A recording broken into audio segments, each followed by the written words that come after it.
Yes, good evening dear students.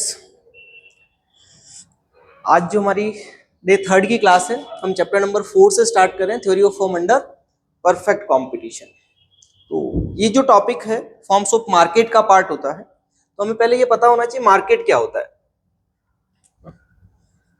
Market basically एक system है या प्लेस है जहां पर बायर्स और सेलर्स एक दूसरे से मिलते हैं और जो सेलर्स होते हैं अपने गुड्स को बायर्स को सेल करते हैं, यानी कि गुड्स का या सर्विसेज का जहां एक्सचेंज किया जाता है उसे हम लोग क्या बोलते हैं, मार्केट कहते हैं। ठीक है ना। तो मार्केट प्रेजेंट टाइम के हिसाब से देखें तो कोई प्लेस पर्टिकुलर नहीं रहा।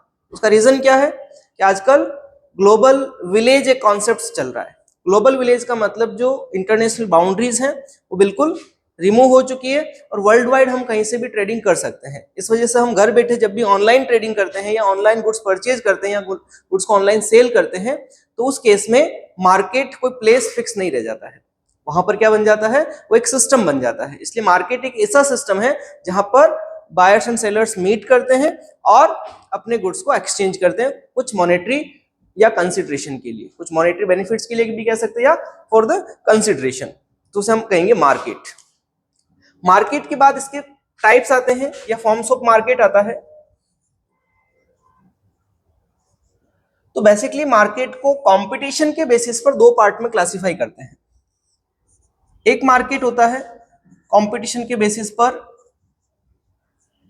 परफेक्ट कंपटीशन मार्केट और दूसरा मार्केट होता है नॉन कॉम्पिटिटिव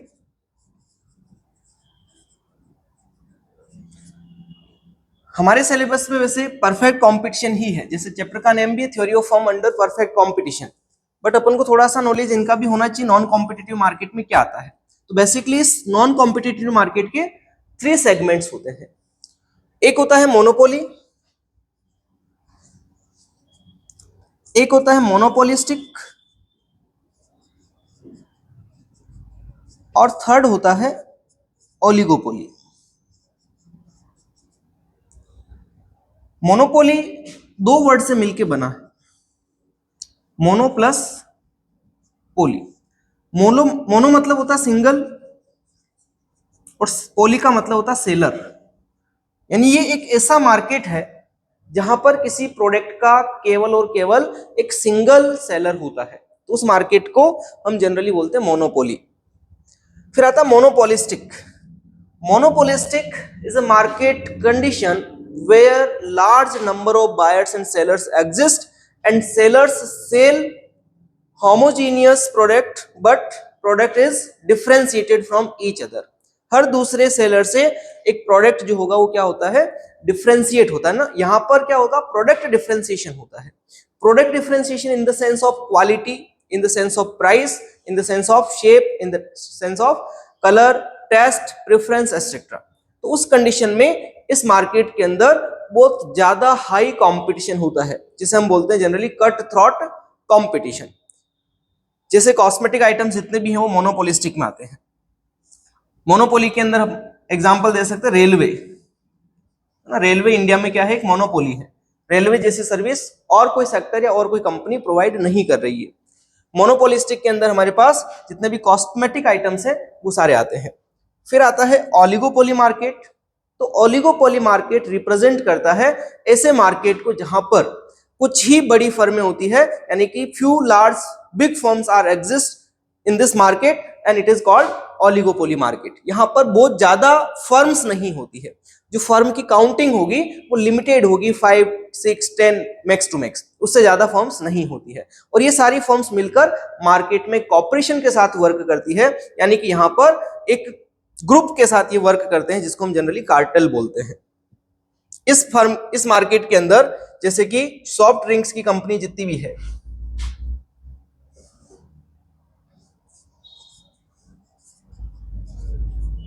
टेलीकॉम कम्युनिकेशन की जो कंपनी है, ये सारी इस कैटेगरी में आती है, क्योंकि ये गिनी चुनी कंपनियां हैं, लेकिन ये बहुत बड़े लेवल की कंपनीज होती है। इनका जो नेटवर्थ होता है वो ज्यादा बड़े लेवल का होता है। तो ये 3 फॉर्म्स हैं नॉन कॉम्पिटिटिव के अंदर। हमें बात करनी है परफेक्ट कंपटीशन की। परफेक्ट कंपटीशन होता क्या है?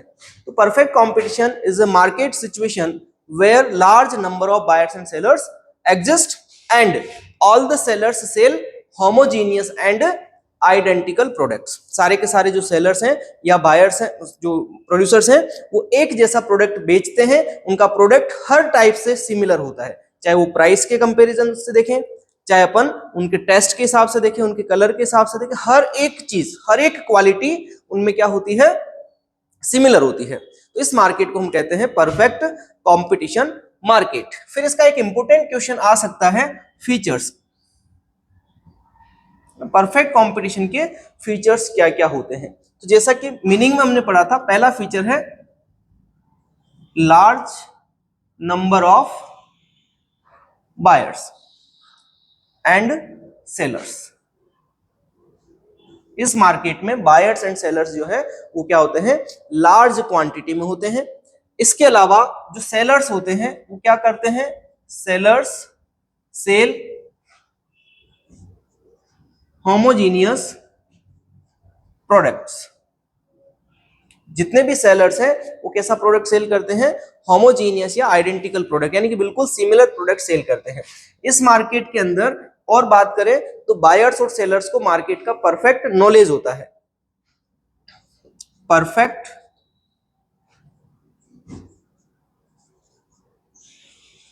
Perfect knowledge about market situations. Perfect knowledge होने के कारण ही कोई भी सेलर किसी भी बायर से ज्यादा प्राइस चार्ज नहीं कर सकता है, यानी कि प्राइसेस जो होती है इस मार्केट के अंदर क्या होगी, प्राइसेस रिमेन्स कांस्टेंट। इस मार्केट के अंदर जो प्रोडक्ट की प्राइसेस होगी वो कांस्टेंट होती है। इसके अलावा इस मार्केट में हम ट्रांसपोर्टेशन कॉस्ट को इग्नोर करते हैं, no transportation cost, no transportation cost. इसके अलावा हम इस मार्केट के अंदर एडवर्टाइजमेंट को भी इग्नोर करते हैं, तो नो सेलिंग कॉस्ट या एडवर्टाइजमेंट कॉस्ट। इस मार्केट में किसी भी टाइप का हमें एडवर्टाइजमेंट नहीं करना पड़ता, सेल करने के लिए किसी भी टाइप की कॉस्ट स्पेंड नहीं करनी पड़ती, क्योंकि सभी को परफेक्ट नॉलेज होता है। इसके अलावा जब प्राइस कांस्टेंट होती है तो इस मार्केट का जो डिमांड कर्व है वो कैसा होता है, perfectly elastic, perfectly elastic demand curve. तो ये हमारे पास मेन परफेक्ट कंपटीशन मार्केट के फीचर्स होते हैं जो आपको याद रखने हैं, क्योंकि ये एग्जाम पॉइंट ऑफ व्यू से ज्यादा इंपॉर्टेंट हो जाते हैं। इसके बाद हम आगे बढ़ते हैं और जो नेक्स्ट टॉपिक आता है वो है रेवेन्यू। करेक्ट है? Next topic is revenue. Revenue का मतलब एक तरह से सेल्स है। मार्केट में जो भी हम प्रोडक्ट बेचते हैं उससे जो भी हमें कैश रिसिप्ट मिलता है या सेल करने से जो भी अमाउंट रिसीव होगा वो हमारे लिए रेवेन्यू होता है। Revenue and profit both are the different concepts, because revenue is the overall sales and profit is the net sales. When we deduct cost from the revenue then we get profit. तो profit को economics में हम लोग पाई से denote करते हैं, और profit calculate करने के लिए हमें क्या करना होगा, रेवेन्यू में से माइनस करेंगे हम लोग कॉस्ट। प्रीवियस क्लास में हमने कॉस्ट के कॉन्सेप्ट्स को भी पढ़ा था कि प्रोडक्शन के लिए जो भी एक्सपेंडिचर हम लोग स्पेंड करते हैं वो हमारे लिए कॉस्ट होती है, और जब हम रेवेन्यू में से कॉस्ट को डिडक्ट करते हैं तो क्या आ जाता है, प्रॉफिट आ जाता है। उसके बाद आते हैं concepts of revenue. Concepts of revenue, तो हमारे पास 3 टाइप के रेवेन्यूज हैं। फर्स्ट वन इज एमआर यानी marginal revenue, second is total revenue and third is average revenue. Marginal revenue means additional revenue from the sale of one additional unit. एक additional unit बेचने से जो हमें additional revenue मिलता है उसे हम लोग बोलते हैं मार्जिनल रेवेन्यू। इसको हम लोग कैलकुलेट करेंगे TRN माइनस 1, या फिर हम इसका फॉर्मूला लिखेंगे delta TR upon delta Q। फिर आता है total revenue. This is the overall revenue from the sale of all the given units, जितनी भी यूनिट्स हमारे पास हैं उन सभी को बेचने से जो टोटल अर्निंग हमारे पास आती है वो टोटल रेवेन्यू होता है। It means it is the sum of MR, और इसका हम फॉर्मूला क्या लिख सकते हैं, एआर इंटू क्यू भी लिख सकते हैं। फिर हमारे पास एआर आता है, तो एआर क्या हो गया, per unit total revenue of an output. एक आउटपुट को बेचने से हमें ऑन एन एवरेज कितना रेवेन्यू रिसीव हो रहा है, तो वो क्या कैलकुलेट करने के लिए टोटल रेवेन्यू में क्वांटिटी डिवाइड करेंगे वो एआर हो जाएगा। इसके बाद एक और चीज ध्यान रखेंगे कि जो एआर होता है इसके इक्वल होता है हमेशा, एआर हमेशा प्राइस के इक्वल होता है। क्योंकि हम जब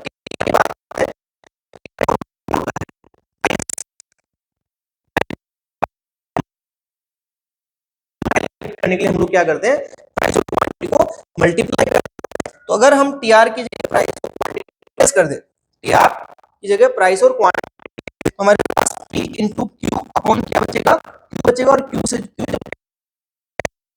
प्राइस के इक्वल आ जाएगा। इसलिए हम कह सकते हैं एआर कर्व ही डिमांड कर्व भी होता है, क्योंकि एआर हमेशा प्राइस के इक्वल होता है।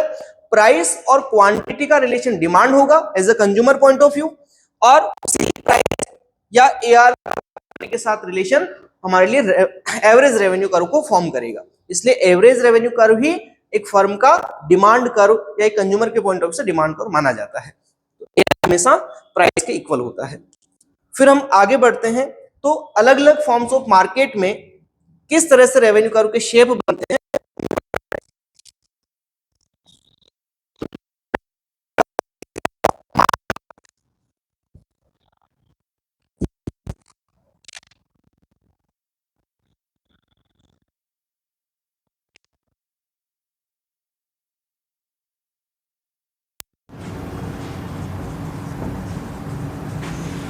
हमारे पास दो तरह के मार्केट है, कॉम्पिटिटिव और नॉन कॉम्पिटिटिव।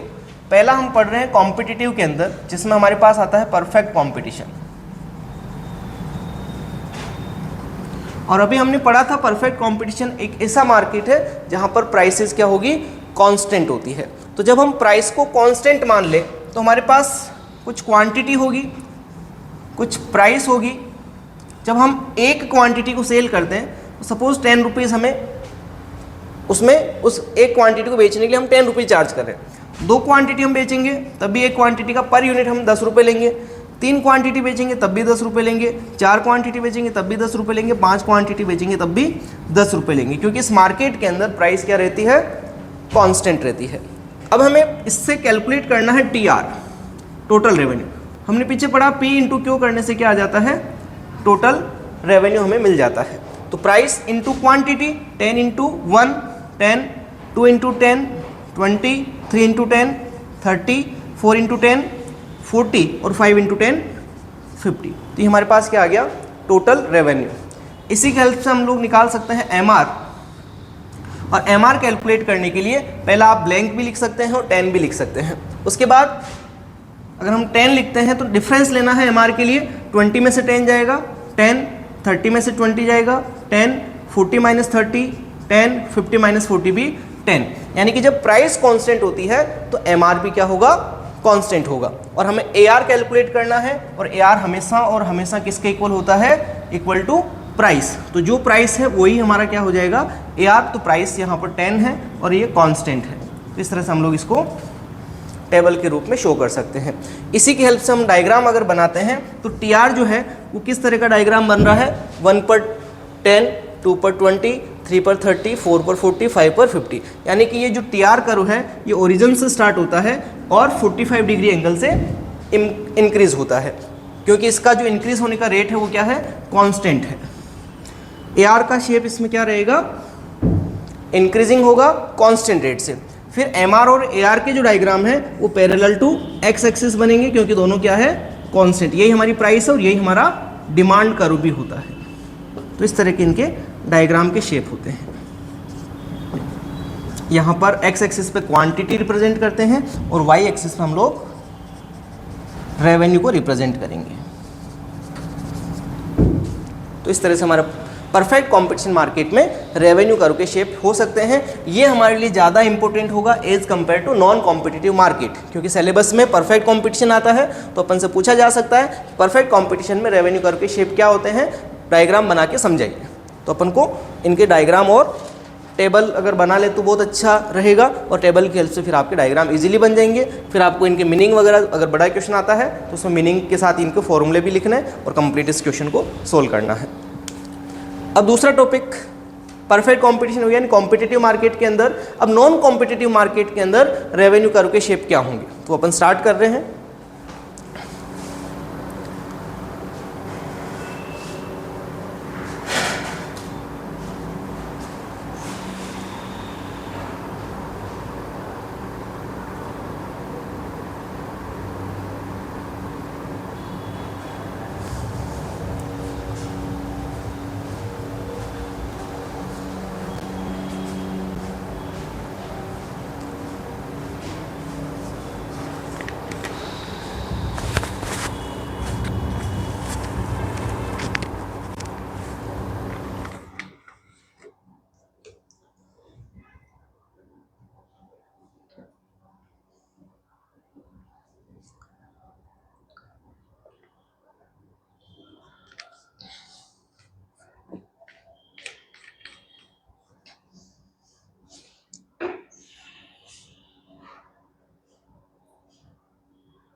सेकेंड जो टॉपिक है वो है परफेक्ट कंपटीशन का opposite imperfect competition.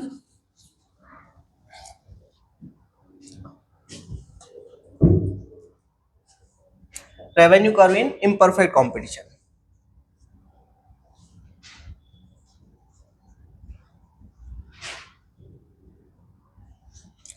Imperfect competition में रेवेन्यू कर्व जो होंगे वो अपन एक टेबल से समझ लेते हैं। इस मार्केट के अंदर जो प्राइस होगी वो जनरली डिक्रीजिंग होती है।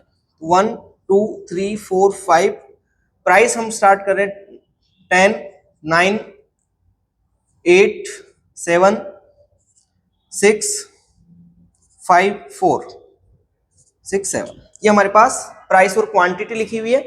अब हम लोग टोटल रेवेन्यू निकालेंगे, तो टोटल रेवेन्यू निकालने के लिए क्या करना पड़ेगा, P into Q. 10 into 1 20, 9 into 2 9 into 2 18, first 10 फिर 18 फिर 8 3 जा 24, 7 2 7 4 जा 28, 6 5 जा 30, 6 5 जा 30 और 7 4 जा 28। ये हमारे पास टीआर आ गया। इसकी हेल्प से हम लोग एमआर कैलकुलेट करेंगे। पहला सेम लिख सकते हो, खाली भी छोड़ सकते हो। फिर 18 माइनस 10 करेंगे 8, फिर 24 माइनस 18 करेंगे 6, 28 माइनस 24 करेंगे 4, 30 माइनस 28 करेंगे 2, 30 माइनस 30 करेंगे 0, 28 माइनस 30 करेंगे -2। इस केस में एमआर क्या जाएगा, नेगेटिव भी हो सकता है। और फिर एआर कर्व, तो एआर हमेशा किसके इक्वल बनेगा, प्राइस के इक्वल। तो जो प्राइस है वही एआर होगा। 10 9 8 7 6 5 4 ये हमारे पास वैल्यूज हो गई। और इसकी हेल्प से हम लोग इसका डायग्राम ड्रॉ करेंगे।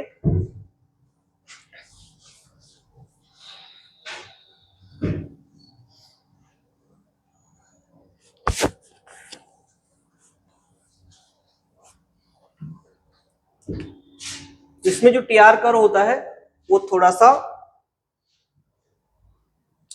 इस टाइप का बनेगा,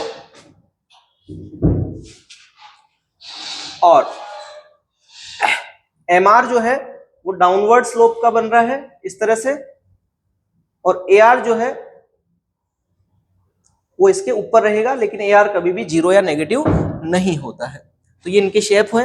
एमआर और एआर दोनों डिक्रीजिंग होते हैं, लेकिन एमआर हमेशा एआर से छोटा होगा, और एमआर जीरो भी हो सकता है, एमआर नेगेटिव भी हो सकता है, लेकिन एआर ना तो कभी जीरो होगा ना ही कभी नेगेटिव होगा, क्योंकि किसी न किसी प्रोडक्ट की कुछ न कुछ प्राइस तो होती है। तो प्राइस ही एआर होता है, इस वजह से प्राइस कभी भी जीरो या नेगेटिव नहीं होगी। इस वजह से ये हमेशा डायग्राम के शेप डाउनवर्ड स्लोपिंग होते हैं। ये हमारा था रेवेन्यू इन इम्परफेक्ट कंपटीशन। इसके बाद जो नेक्स्ट टॉपिक है वो क्या है, परफेक्ट वो प्रॉफिट मैक्सिमाइजेशन कंडीशंस। यस, ये भी इंपॉर्टेंट है, प्रॉफिट मैक्सिमाइजेशन कंडीशंस।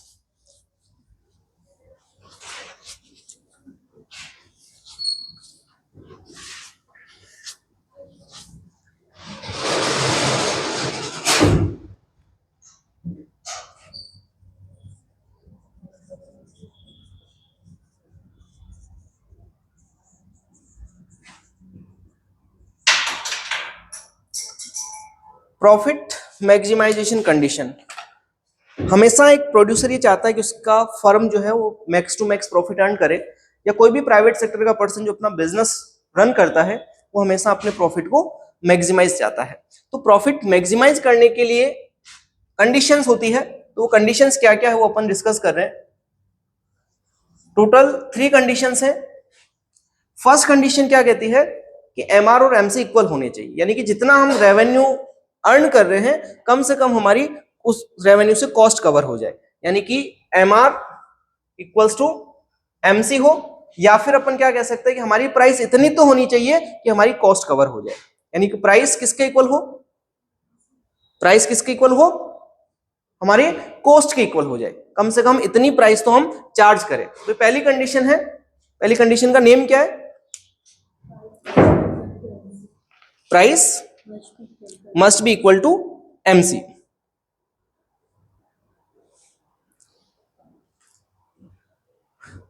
कॉमोडिटी की जो प्राइस है वो इतनी तो होनी चाहिए कि हमारी मार्जिनल कॉस्ट कवर हो जाए, ये हमारी पहली कंडीशन है। दूसरी कंडीशन है कि इस पॉइंट पर एमसी क्या हो, नॉन डिमिनिशिंग होना चाहिए, यानी कि राइजिंग होना चाहिए। इस पॉइंट पर एमसी क्या हो, राइजिंग हो। और तीसरी कंडीशन में 2 पार्ट आते हैं, पहला short run, in short run, short run में क्या होना चाहिए, प्राइस इक्वल टू और greater than ABC. Short run में हमारी प्राइस कम से कम एबीसी के इक्वल होनी चाहिए, उससे ज्यादा हो तो चलेगी लेकिन उससे कम नहीं होनी चाहिए।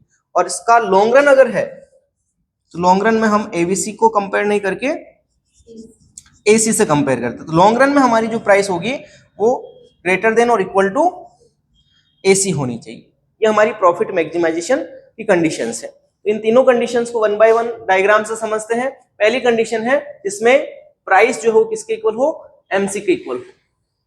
तो प्राइस, परफेक्ट कॉम्पिटिशन, हम मार्केट पढ़ रहे हैं प्रॉफिट मैक्सिमाइजेशन का, और प्राइस इस मार्केट में क्या होती है, कांस्टेंट होती है। तो प्राइस जो लाइन होगी वो कुछ इस तरह की बनेगी, प्राइस क्या होगी, कांस्टेंट होगी। और प्राइस किसके इक्वल होनी चाहिए, एमसी के इक्वल होनी चाहिए।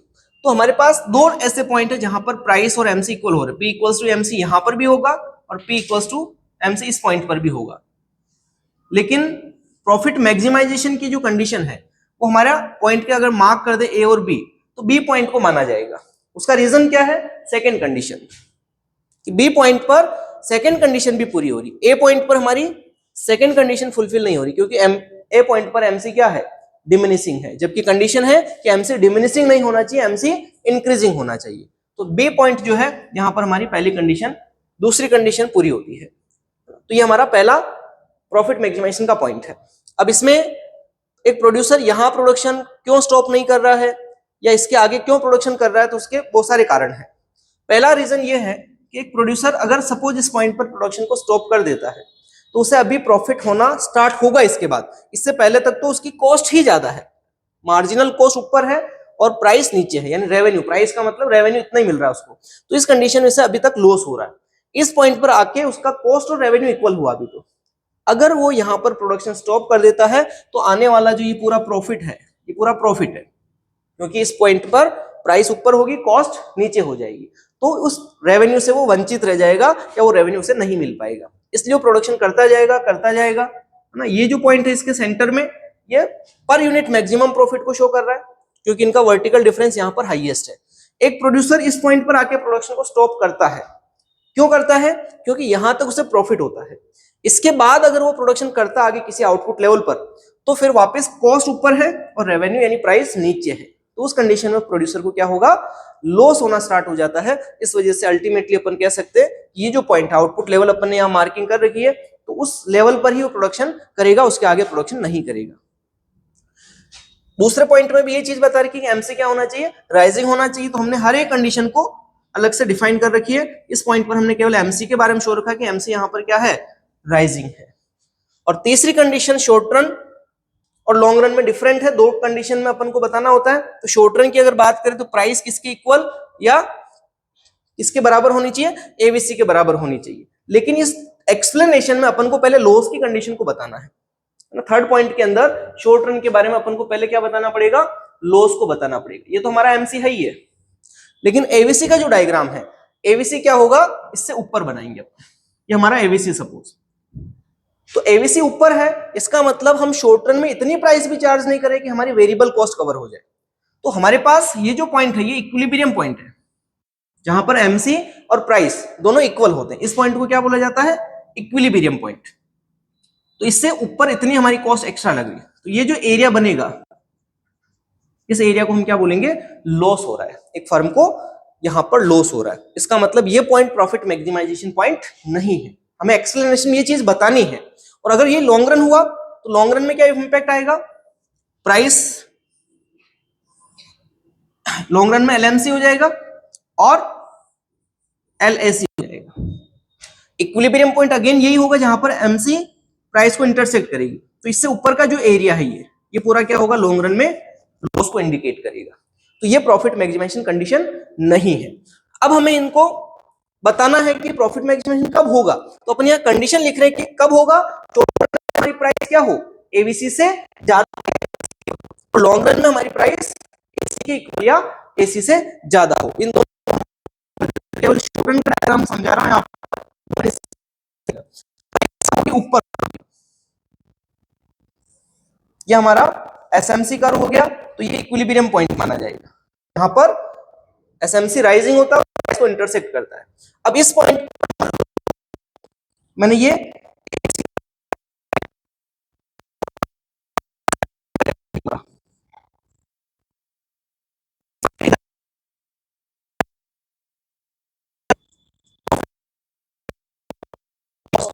अब कॉस्ट नीचे है और प्राइस ऊपर है, ये क्या है, प्रॉफिट कंडीशन होता है, प्रॉफिट मैक्सिमाइजेशन कंडीशन। हमारी ये जो प्राइस है मिनिमम का क्या होगा, फर्म को लॉस होने लगेगा, और ये हमारी प्रॉफिट मैक्सिमाइजेशन कंडीशन। क्लियर है। तो ये हमारी तीनों प्रॉफिट मैक्सिमाइजेशन कंडीशंस को हमने एक्सप्लेन कर दिया है। अब नेक्स्ट टॉपिक क्या आता है, सप्लाई।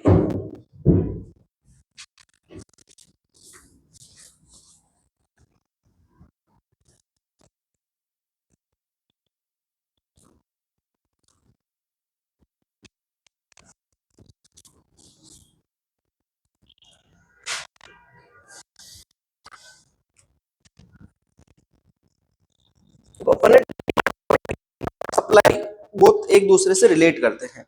डिमांड का जस्ट अपोजिट सप्लाई होता है। डिमांड क्या होती है, वो क्वांटिटी जिस पर एक बायर या एक कंज्यूमर अलग अलग प्राइस पर बाई करने के लिए रेडी होता है, उसे हम डिमांड बोलते हैं।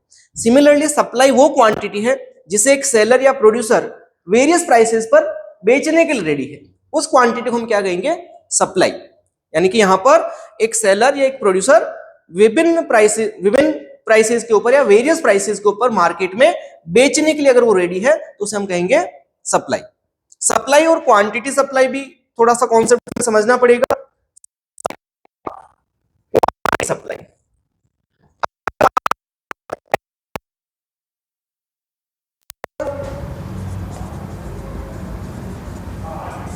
एट वेरियस प्राइसेस, और क्वांटिटी सप्लाई क्या होता है, एट ए पर्टिकुलर प्राइस। एक सिंगल प्राइस की अगर हम बात कर रहे हैं तो वहां पर जो सप्लाई होगी उसे हम सप्लाई नहीं बोलकर क्या बोलेंगे, क्वांटिटी सप्लाई। तो ये क्या होता है, at a particular price, at a particular price.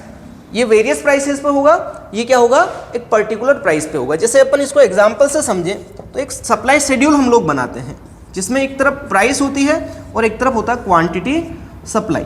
हमें ये पता है कि प्राइस और क्वांटिटी सप्लाई में हमेशा पॉजिटिव रिलेशन रहेगा, एक्सेप्शन को छोड़ दे तो।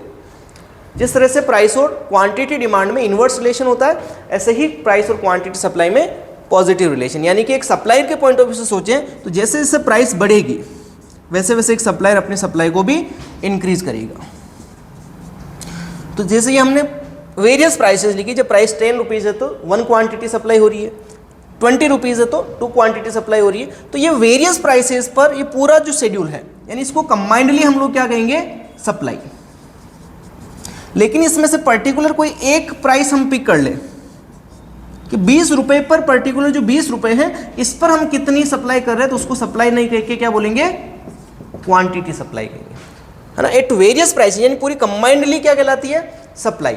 लेकिन इसमें से इंडिविजुअल प्राइस के ऊपर कितनी क्वांटिटी सप्लाई की जा रही है, इस कॉन्सेप्ट को हम कहेंगे क्वांटिटी सप्लाई। तो क्वांटिटी सप्लाई क्या है, at a particular price. Supply क्या है, एट वेरियस प्राइसेस। इसके बाद नेक्स्ट जो टॉपिक आता है सप्लाई के कॉन्सेप्ट्स के बाद, सप्लाई फंक्शन। सप्लाई फंक्शन जैसे डिमांड फंक्शन होता है वैसे सप्लाई फंक्शन है, functional relationship between supply and factors affecting supply. जैसे डिमांड फंक्शन क्या था, functional relationship between demand and factors affecting demand. Similarly supply function is the function mathematical और functional relationship between supply and factors affecting supply. इसको हम लोग mathematically रूप में Sx equals to F bracket में इसके जो फैक्टर्स हैं उसको हम लोग लिख सकते हैं। तो फैक्टर्स में क्या क्या होता है, एक तो उसी कमोडिटी की प्राइस इंपैक्ट करती है, एक इनपुट प्राइसेस, इनपुट प्राइसेस जिसको हम किससे डिनोट करते हैं, पी एफ, फैक्टर प्राइसेस या इनपुट प्राइसेस, और एक होता है टी, टेक्नोलॉजी लेवल, और एक यूनिट टैक्स, मैंने यू से डिनोट करा। ये हमारे मेन फैक्टर्स हैं जो सप्लाई को अफेक्ट करते हैं। उस कमोडिटी की प्राइस हो गई, फैक्टर्स की प्राइसेस हो गई, टेक्नोलॉजी लेवल हो गया, यूनिट टैक्स हो गया। अब हम जैसे पहला पॉइंट है प्राइस ऑफ द कमोडिटी, तो प्राइस ऑफ द कमोडिटी कैसा अफेक्ट करेगा, अगर किसी कमोडिटी की प्राइस बढ़ रही है तो क्वांटिटी सप्लाई भी बढ़ेगी, और अगर उस कमोडिटी की प्राइस कम हो रही है तो क्वांटिटी सप्लाई भी कम हो जाएगी। कैसा रिलेशन होगा, पॉजिटिव रिलेशन होगा। फिर अपन सेकंड पॉइंट पे आते हैं जिसका नेम है फैक्टर प्राइसेस, या हमने जो प्रोडक्शन के अंदर फैक्टर यूज करें उनकी प्राइसेस का इंपैक्ट क्या होता है। तो जब भी फैक्टर प्राइसेस बढ़ती है, इनपुट की प्राइसेस बढ़ जाती है, लेबर की रेटें बढ़ जाती है, तो उससे क्या होता है, प्रोडक्शन की कॉस्ट बढ़ती है। आज लेबर 100 रुपये में काम कर रहा है, कल अगर वो 150 रुपये मांगेगा तो ऑब्वियसली बात है प्रोडक्शन करने का कॉस्ट क्या होगा, 50 रुपये से महंगा हो जाएगा। जब कॉस्ट बढ़ जाती है और प्राइस मार्केट में नहीं बढ़ती है तो एक सप्लायर सप्लाई को क्या कर देता है, कम कर देता है। तो यहाँ पर क्वांटिटी जो सप्लाई है उस कमोडिटी की क्या हो जाएगी, डिक्रीज हो जाएगी, क्योंकि प्रोडक्शन कॉस्ट बढ़ रही है लेकिन प्राइसेस नहीं बढ़ रही मार्केट के अंदर, तो वो क्या करता है, सप्लाई को रिड्यूस कर देता है। इसी तरह से अगर फैक्टर प्राइसेस कम हो जाती है तो एक प्रोड्यूसर को कॉस्ट में बचत होती है, और कॉस्ट कम लगने से उसका प्रॉफिट मार्जिन ज़्यादा होता है, और ज़्यादा प्रॉफिट मार्जिन पर वो सप्लाई को क्या करता है, ज़्यादा करता है। तो यहाँ पर रिलेशन कैसा होता है, इनवर्स रिलेशन होता है। फिर हम बात करते हैं टेक्नोलॉजी लेवल। तो अगर हम टेक्नोलॉजी को अपग्रेड करेंगे तो हमें कॉस्ट सेविंग होगी, यानी कॉस्ट में बेनिफिट मिलेंगे, और कम कॉस्ट के अंदर हम लोग क्या करते हैं, ज़्यादा सप्लाई करते हैं। तो टेक्नोलॉजी अपग्रेड करने पर क्वांटिटी सप्लाई बढ़ा दी जाती है, और टेक्नोलॉजी को अगर रिग्रेड कर रहे हैं या ओल्ड टेक्नोलॉजी लेके आ रहे हैं तो उस कंडीशन में सप्लाई कम हो जाती है। तो सप्लाई के और टेक्नोलॉजी का रिलेशन क्या है, पॉजिटिव है। और लास्ट फोर्थ पॉइंट है यूनिट टैक्स। अगर हमारी गवर्नमेंट टैक्स की रेटें बढ़ा देती है, टैक्स बढ़ने से प्रोड्यूसर पर बर्डन आएगा, प्रोड्यूसर पर बर्डन आने का मतलब प्रोडक्शन कॉस्ट बढ़ गई। तो गवर्नमेंट अब यूनिट टैक्स को अगर बढ़ाती है तो कॉस्ट बढ़ने से प्रोड्यूसर सप्लाई को क्या करेंगे, कम कर देंगे, और अगर यूनिट टैक्स कम कर दी जाती है तो उस केस में सप्लाई को बढ़ा दिया जाएगा, क्योंकि प्रोडक्शन कॉस्ट वहाँ पर कम हो जाती है। तो यूनिट टैक्स के साथ सप्लाई का कैसा रिलेशन है, इनवर्स रिलेशन होता है। तो ये सारे फैक्टर्स अफेक्टिंग सप्लाई भी हैं और सप्लाई फंक्शन के कॉम्पोनेंट्स भी माने जाते हैं। तो ये हमारा टॉपिक था सप्लाई फंक्शन। फिर सप्लाई शेड्यूल और सप्लाई कर्व आता है। अगला टॉपिक क्या है, supply schedule and supply curve. Law of supply एक तरह से है ये टॉपिक। तो law of supply law of demand जैसे ही है।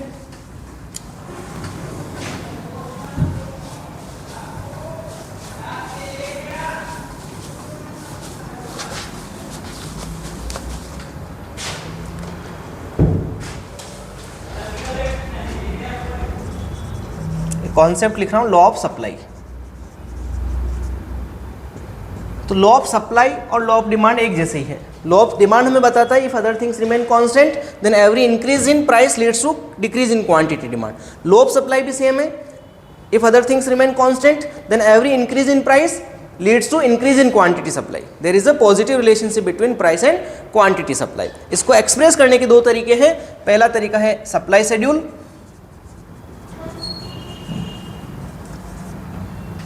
तो सप्लाई शेड्यूल क्या होता है? Tabular presentation of positive relationship between price and quantity supply is known as supply schedule. इसके कितने टाइप होते हैं? दो टाइप, इंडिविजुअल सप्लाई शेड्यूल और दूसरा market supply schedule.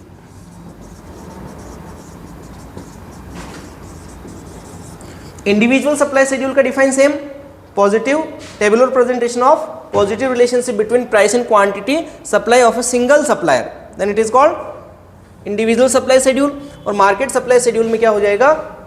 For all the producer या फॉर ऑल द सेलर्स हो जाएगा। वहां पर एग्जाम्पल के तौर पर अपन लिखें तो यहाँ पर एक प्राइस लिखी हमने और एक सप्लायर ए है जिसकी हमने क्वांटिटी सप्लाई लिखी है 10, 20, 30, 40, 50 और इधर हमने लिखा 1, 2, 3, 4, 5। ये हमारे पास क्या है? Individual supply schedule. एक तरफ हम लिख रहे हैं मार्केट सप्लाई शेड्यूल, तो ये क्या हो जाएगा? प्राइस तो वही रहेगी।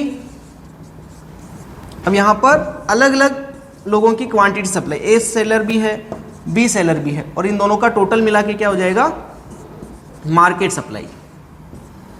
Price same 10, 20, 30, 40, 50। एक का वही क्वांटिटी 1, 2, 3, 4, 5, ये ले रहा 2, 3, 4, 5, 6। इन दोनों का जब हम सम करेंगे तो हमारे पास आएगा 1 और 2, 3, 2 और 3, 5, फिर 7, फिर 9 और 11। तो ये हमारे पास मार्केट सप्लाई शेड्यूल बन गया। इसी के बेसिस पर सप्लाई शेड्यूल दूसरा टॉपिक है सप्लाई कर्व। सप्लाई कर्व क्या है? Graphical presentation of positive relationship between price and quantity supply is known as supply schedule. So supply curve, इसके भी दो टाइप, इंडिविजुअल सप्लाई शेड्यूल और मार्केट सप्लाई शेड्यूल। डिफाइन पूरी same है, केवल difference क्या होगा? Individual for a single supplier और मार्केट सप्लाई कर्व के अंदर फॉर ऑल द सप्लायर्स। इसके डायग्राम जो है, सप्लाई का डायग्राम पॉजिटिव बनता है, सप्लाई कर्व है ना, ये हमारा सप्लाई कर्व है जो कि पॉजिटिव डायरेक्शन में होता है। ये इंडिविजुअल सप्लाई कर्व है और अगर मार्केट सप्लाई कर्व बनाएंगे तो डायग्राम उसका सेम ही बनेगा। इंडिविजुअल में हमने प्राइस और क्वांटिटी सप्लाई को लिया है। क्वांटिटी सप्लाई आपकी एक्स एक्सिस पे होती है और प्राइस